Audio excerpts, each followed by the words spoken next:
We're going to continue talking about 3 virtues of tea, where we left off last time.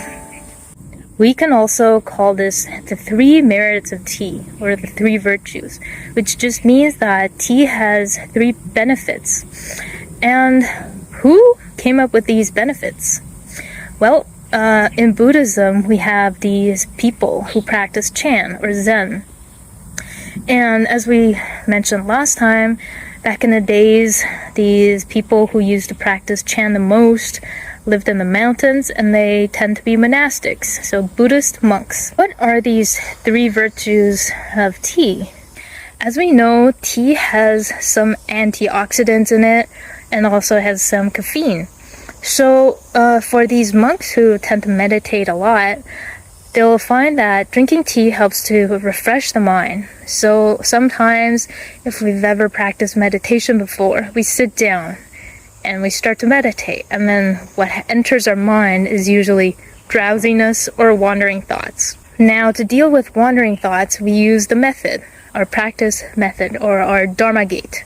So Dharma gates such as chanting the Buddha's name, counting the breath. We are going to be holding retreats at Tianxin Yongle Chan Temple. So there, not only can we travel, take in the sights, we're also going to be at a UNESCO World Heritage Site. So there, we're going to have the opportunity to learn about Chan, to learn about tea. So for those people who drink the tea, they find that their minds are refreshed even after a tiring day of chores or tending to the land. So once they drink the tea, the chemicals in the tea, the antioxidants, not only help with awakening the mind, it also has many positive benefits. So it refreshes the mind and invigorates the brain. And that's why Buddhist monks, when they practice, they like to drink tea.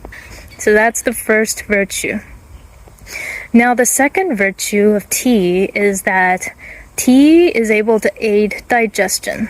We finish a meal and we eat food. Oftentimes, the food stays in the stomach and we need to let it digest. So if the food is in our stomach and we try to meditate, we feel extra drowsy or we feel stuffed. Therefore, that's why in Chan there is walking meditation, which is what I'm doing right now. Taking a walk in the park, and I can actually have a cup of tea as well.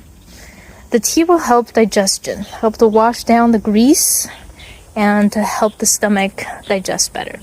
But obviously, everything is in moderation. We can't just think that I'll drink a huge amount of tea, because anything in excess is also not going to be too good. So we want to drink tea, but not an excessive amount. We have good health, we can practice better. We have energy, and we won't get fatter and fatter, and then we can't even do full lotus. That's also not going to be good.